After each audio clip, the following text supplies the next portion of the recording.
शांति। आज 21 जुलाई 2020 की प्रातः मुरली। मीठे बच्चे, बाप तुम्हें पढ़ा रहे हैं खूबसूरत देवी देवता बनाने। खूबसूरती का आधार है पवित्रता। प्रश्न, रूहानी क्षमा पर जो परवाने फिदा होने वाले हैं उनकी निशानी क्या होगी? उत्तर, फिदा होने वाले परवाने, पहला, क्षमा जो है जैसी है उसे यथार्थ रूप से जानते और याद करते हैं। दूसरा, फिदा होना माना बाप समान बनना। तीसरा, फिदा होना माना बाप से भी उच्च राजाई का अधिकारी बन जाना। गीत है महफिल में जल उठी क्षमा। ओम शांति। मीठे मीठे रूहानी बच्चों ने यह गीत की लाइन सुनी। यह कौन समझाते हैं? रूहानी बाप। वह क्षमा भी है। नाम ढेर के ढेर रखे हैं। बाप की स्तुति भी बहुत करते हैं। यह भी परम पिता परमात्मा की स्तुति है ना। बाप क्षमा बनकर आए हैं परवानों के लिए। परवाने जब क्षमा को देखते हैं तो उन पर फिदा हो शरीर छोड़ देते हैं। अनेक परवाने होते हैं जो क्षमा पर प्राण देते हैं। उसमें भी खास जब दीपावली होती है, बत्तियां बहुत जलती है तो छोटे छोटे जीव ढेर रात को मर जाते हैं। अब तुम बच्चे जानते हो हमारा बाबा है सुप्रीम रूह। उनको हुसैन भी कहा जाता है। बहुत खूबसूरत है क्योंकि वह एवर प्योर है। आत्मा प्योर बन जाती है तो उनको शरीर भी प्योर नेचुरल सुंदर मिलता है। शांति धाम में आत्माएं पवित्र रहती है। फिर जब यहाँ आती है पाठ बजाने तो शतो प्रधान से शतो रजो तमो में आती है। फिर सुंदर से श्याम अर्थात काली इम्प्योर बन जाती है। आत्मा जब पवित्र है तो गोल्डन एजेड कही जाती है। उनको भी शरीर भी गोल्डन एजेड मिलता है। दुनिया भी पुरानी और नई होती है। वही हसीन परमपिता परमात्मा जिसको भक्ति मार्ग में बुलाते रहते हैं, हे शिव बाबा, वो निराकार परमपिता परमात्मा आया हुआ है आत्माओं को इम्प्योर से प्योर हसीन बनाने। ऐसे नहीं आजकल जो बहुत खूबसूरत है उनकी आत्मा पवित्र है, नहीं, भल शरीर खूबसूरत है फिर भी आत्मा तो पतित है ना। विलायत में कितनी खूबसूरत बनते हैं। जानते हो यह लक्ष्मी नारायण है सतयुगी खूबसूरत और यहाँ है हेल के खूबसूरत। मनुष्य इन बातों को नहीं जानते, बच्चों को ही समझाया जाता है। यह है नर्क की खूबसूरती। हम अभी स्वर्ग के लिए नेचुरल सुंदर बन रहे हैं। 21 जन्म के लिए ऐसे सुंदर बनेंगे। यहाँ की खूबसूरती तो एक जन्म के लिए है। यहाँ बाबा आया हुआ है। सारी दुनिया के मनुष्य मात्र तो क्या, दुनिया को भी खूबसूरत बनाते हैं। सतयुग नई दुनिया में थे ही खूबसूरत देवी देवताएं। वो बनने के लिए अभी तुम पढ़ते हो। बाप को क्षमा भी कहते हैं परंतु है परमात्मा। जैसे तुमको आत्मा कहते हैं वैसे उनको परम आत्मा कहते हैं। तुम बच्चे बाप की महिमा गाते हो, बाप फिर बच्चों की महिमा करते हैं। तुमको ऐसा बनाता हूं जो मेरे से भी तुम्हारा मर्तबा ऊंच है। मैं जो हूं जैसा हूं, जैसे मैं पाठ बजाता हूं, यह और कोई नहीं जानते।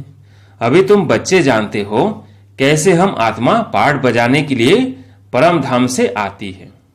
हम शूद्र कुल में थी फिर अब ब्राह्मण कुल में आई है। यह भी तुम्हारा वर्ण है और कोई धर्म वालों के लिए यह वर्ण नहीं है। उन्होंने वर्ण नहीं होते, उनका तो एक ही वर्ण है। क्रिश्चियन ही चले आते हैं। हाँ, उनमें भी शतो रजो तमो में आते हैं। बाकी यह वर्ण तुम्हारे लिए है। सृष्टि भी शतो रजो तमो में आती है। यह सृष्टि चक्र बेहद का बाप बैठ समझाते हैं। जो बाप ज्ञान का सागर, पवित्रता का सागर है, खुद कहते हैं मैं पुनर्जन्म नहीं लेता हूं।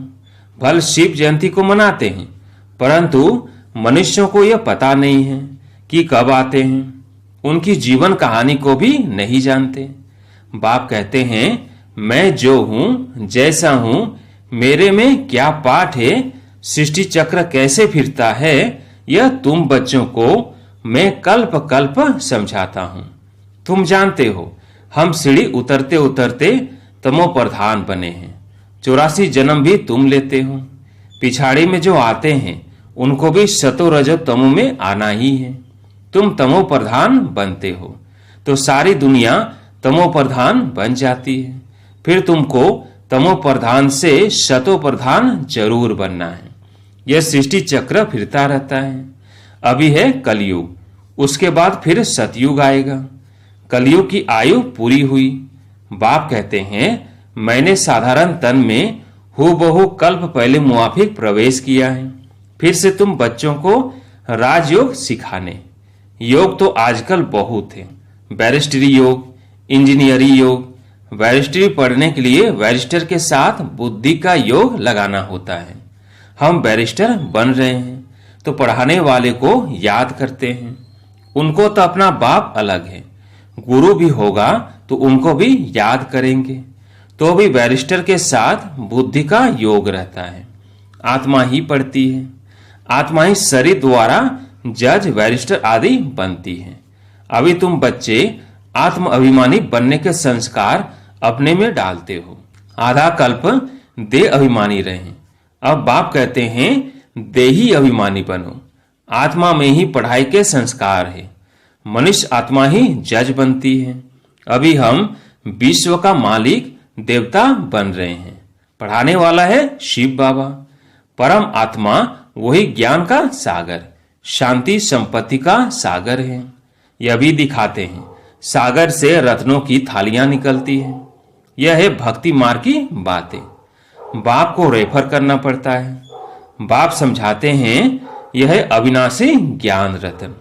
इन ज्ञान रत्नों से तुम बहुत साहूकार बनते हो और फिर हीरे जवाहर भी तुमको बहुत मिलते हैं। यह एक एक रत्न लाखों रुपये का है जो तुमको इतना साहूकार बनाते हैं। तुम जानते हो, भारत ही वाइसलेस वर्ल्ड था, उसमें पवित्र देवताएं रहते थे।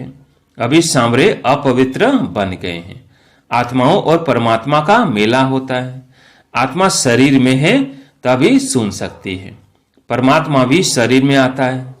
आत्माओं और परमात्मा का घर शांति धाम है। वहां चुरपुर कुछ भी नहीं होती है। यहाँ परमात्मा बाप आकर बच्चों से मिलते हैं, शरीर सहित मिलते हैं। वहां तो घर है, वहां विश्राम पाते हैं। अभी तुम बच्चे पुरुषोत्तम संगम युग पर हो, बाकी दुनिया कलयुग में है। बाप बैठ समझाते हैं। भक्ति मार्ग में खर्चा बहुत करते हैं, चित्र भी बहुत बनाते हैं, बड़े बड़े मंदिर बनाते हैं। नहीं तो कृष्ण का चित्र घर में भी तो रख सकते हैं। बहुत सस्ते चित्र होते हैं, फिर इतना दूर दूर मंदिरों में क्यों जाते हैं? सतयुग में यह मंदिर आदि होते नहीं, वहां है ही पूज्य। कलयुग में है पुजारी। तुम अभी संगम युग पर पूज्य देवता बन रहे हो। अभी तुम ब्राह्मण बने हो। इस समय तुम्हारा यह अंतिम पुरुषार्थ शरीर मोस्ट वैल्यूबल है। इनमें तुम बहुत कमाई करते हो। बेहद के बाप के साथ तुम खाते पीते हो, पुकारते भी उनको है। ऐसे नहीं कहते कृष्ण सिखाए, बाप को याद करते हैं। तुम माता पिता, बालक तो बाप के साथ खेलते रहते हैं। कृष्ण के हम सब बालक हैं, ऐसे नहीं कहेंगे। सभी आत्माएं परमपिता परमात्मा के बच्चे हैं। आत्मा शरीर द्वारा कहती है, आप आएंगे तो हम आपके साथ खेलेंगे, खाएंगे, सब कुछ करेंगे। तुम कहते ही हो बाप दादा, तो जैसे घर हो गया। बाप दादा और यह बच्चे, यह ब्रह्मा है बेहद का रचयिता। बाप इनमें प्रवेश कर इनको अडॉप्ट करते हैं। इनको कहते हैं तुम मेरे हो। यह है मुख वंशावली। जैसे स्त्री को भी अडॉप्ट करते हैं ना, वह भी मुख वंशावली ठहरी। कहेंगे तुम मेरी हो, फिर उनसे कुक वंशावली बच्चे पैदा होते हैं। यह रस्म कहां से चली? बाप कहते हैं मैंने इनको अडॉप्ट किया है ना, इन द्वारा तुमको अडॉप्ट करता हूं। तुम मेरे बच्चे हो। परंतु यह है मेल। तुम सभी को संभालने के लिए फिर सरस्वती को भी अडॉप्ट किया। उनको माता का टाइटल मिला, सरस्वती नदी। यह नदी माता हुई ना। बाप सागर है, यह भी सागर से निकली हुई है। ब्रह्मपुत्र नदी और सागर का बहुत बड़ा मेला लगता है। ऐसा मेला और कहाँ लगता नहीं, वो है नदियों का मेला। यह है आत्माओं और परमात्मा का मेला। वह भी जब शरीर में आते हैं तब मेला लगता है। बाप कहते हैं, मैं हुसैन हूं, मैं इनमें कल्प कल्प प्रवेश करता हूं। यह ड्रामा में नूंद है। तुम्हारी बुद्धि में सारे सृष्टि का चक्र है। इनकी आयु 5000 वर्ष है। इस बेहद की फिल्म से फिर हद की फिल्म बनाते हैं। जो पास्ट हो गया सो प्रेजेंट होता है, प्रेजेंट फिर फ्यूचर बनता है, जिसको फिर पास्ट कहा जाएगा। पास्ट होने में कितना समय लग गया। नई दुनिया में आए कितना समय पास्ट हुआ, 5000 वर्ष। तुम अभी हर एक सौदर्शन चक्रधारी हो। तुम समझाते हो हम पहले ब्राह्मण थे फिर देवता बने। तुम बच्चों को अभी बाप द्वारा शांति धाम सुख धाम का हिस्सा मिलता है। बाप आकर के 3 धर्म इकट्ठा स्थापन करते हैं, बाकी सब का विनाश करा देते हैं। वापिस ले जाने वाला तुमको सदगुरु बाप मिला है। बुलाते भी हैं, हमको सदगति में ले जाओ, शरीर को खलास कराओ। ऐसी युक्ति बताओ जो हम शरीर छोड़ शांति धाम चले जाएं। गुरु के पास भी मनुष्य इसलिए जाते हैं, परंतु वो गुरु तो शरीर से छुड़ाकर साथ में ले नहीं जा सकते। पतित पावन है ही एक बाप, तो जब आते हैं तो पावन जरूर बनना पड़े। बाप को ही कहा जाता है कालों का काल, महाकाल। सभी को शरीर से छुड़ाकर साथ ले जाते हैं। यह सुप्रीम गाइड सभी आत्माओं को वापस ले जाते हैं। यह छीछी शरीर है, इनके बंधन से छूटना चाहते हैं। कहां शरीर छूटे तो बंधन छूटे। अभी तुमको इन सब आसुरी बंधनों से छुड़ाकर सुख के दैवी संबंध में ले जाते हैं। तुम जानते हो हम सुख धाम में आएंगे वाया शांति धाम, फिर दुख धाम में कैसे आते हो यह भी तुम जानते हो। बाबा आते ही हैं श्याम से सुंदर बनाने। बाप कहते हैं मैं तुम्हारा ओबीडिएंट सच्चा फादर भी हूं। फादर हमेशा ओबीडिएंट होता है, सेवा बहुत करते हैं, खर्चा कर पढ़ाकर फिर सब धन दौलत बच्चों को देकर खुद जाए साधुओं का संग करते हैं। अपने से भी बच्चों को ऊंच बनाते हैं। यह बाप भी कहते हैं मैं तुमको डबल मालिक बनाता हूं। तुम विश्व का भी मालिक हो तो ब्रह्मांड का भी मालिक बनते हो। तुम्हारी पूजा भी डबल होती है। आत्माओं की भी पूजा होती है, देवता वर्ण में भी पूजा होती है। मेरी तो सिंगल सिर्फ शिवलिंग के रूप की पूजा होती है। मैं राजा तो बनता नहीं हूं, तुम्हारी कितनी सेवा करता हूं। ऐसे बाप को फिर तुम भूलते क्यों हो। हे आत्मा, अपने को आत्मा समझ मुझे याद करो तो तुम्हारे विकर्म विनाश होंगे। तुम किसके पास आए हो? पहले बाप फिर दादा, अभी फादर फिर great great grand father, Adidev Adam. क्योंकि बहुत बिरादरियां बनती है ना। शिव बाबा को कोई ग्रेट ग्रेट ग्रैंड फादर कहेंगे क्या? हर बात में तुमको बहुत ऊंच बनाते हैं। ऐसा बाबा मिलता है फिर उनको तुम भूलते क्यों हो? भूलेंगे तो पावन कैसे बनेंगे? बाप पावन बनने की युक्ति बतलाते हैं। इस याद से ही खाद निकलेगी। बाप कहते हैं मीठे मीठे लाडले बच्चे, देह अभिमान छोड़ आत्माभिमानी बनना है, पवित्र भी बनना है। काम महाशत्रु है, यह एक जन्म मेरे खातिर पवित्र बनो। लौकिक बाप भी कहते हैं ना, कोई गंदा काम नहीं करो, मेरे दाढ़ी की लाज रखो। पारलौकिक बाप भी कहते हैं मैं पावन बनाने आया हूं, अब काला मुंह मत करो, नहीं तो इज्जत गवाएंगे। सभी ब्राह्मणों की और बाप की भी इज्जत गंवा देंगे। लिखते हैं बाबा हम गिर गए, काला मुंह कर दिया।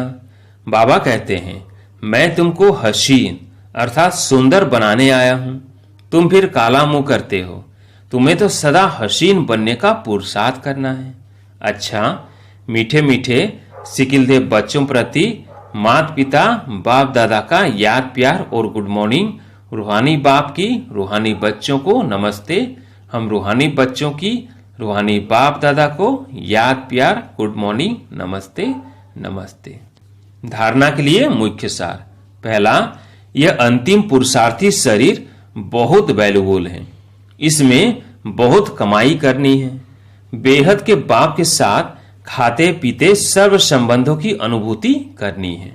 दूसरा, कोई भी ऐसा कर्म नहीं करना है जिससे ब्राह्मण परिवार की वह बाप की इज्जत जाए। आत्माभिमानी बन पूरा पवित्र बनना है। याद से पुरानी खाद निकालनी है। आज प्यारे मीठे बाबा का वरदान है, कलयुगी दुनिया के दुख अशांति का नजारा देखते हुए सदा साक्षी वो बेहद के वैरागी भव। कलयुगी दुनिया के दुख अशांति का नजारा देखते हुए सदा साक्षी वो बेहद के वैरागी भव। इस कलयुगी दुनिया में कुछ भी होता है, लेकिन आपकी सदा चढ़ती कला है। दुनिया के लिए हाहाकार है और आपके लिए जय जयकार है। आप किसी भी परिस्थिति से घबराते नहीं, क्योंकि आप पहले से ही तैयार हो। साक्षी होकर हर प्रकार का खेल देख रहे हो। कोई रोता है, चिल्लाता है, साक्षी होकर देखने में मजा आता है।